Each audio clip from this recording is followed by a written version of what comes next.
Hey everyone, today we're going to take a look at Elden Ring Nightreign on the Legion Go S with the Z1 Extreme and SteamOS.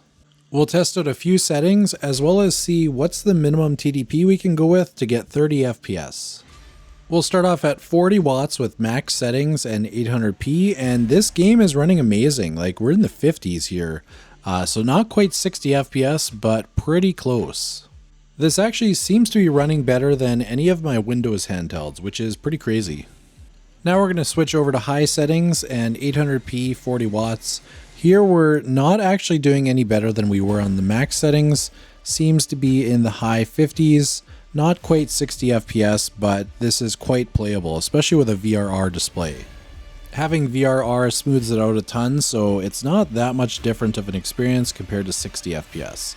Now when we drop down to medium settings at 40 watts and still 800p, we're actually getting 60 FPS. It's not a perfect locked 60, but it's very close. Like, when it does dip down, it seems to go to like the mid 50s. But with the VRR display, again, we're not really seeing that. So it's a very, very smooth experience.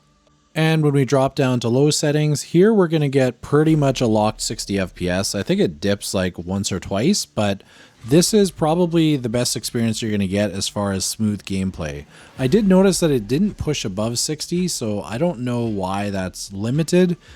Now we're going to try our battery settings at 15 watts. This is for our battery saving, and we're at 800p low settings, and it seems to be running pretty decent. Like, we're in the mid 40s here. Sometimes it hovers a little bit lower, but for the most part it's 45 FPS. And once again, that VRR display is doing wonders here. Does not look bad at all. Very playable experience. And now for the last test, I wanted to see how low I could turn the power down to still get 30 FPS. And when I set it down to 12 watts, we're still getting above 30 FPS for the most part. So very, very capable device. It seems like, I don't know, SteamOS seems to be a little bit more efficient. And this thing's performing better than any of my other devices, even with more powerful APUs. But that's going to wrap it up. I hope you enjoyed this video, and thank you for watching.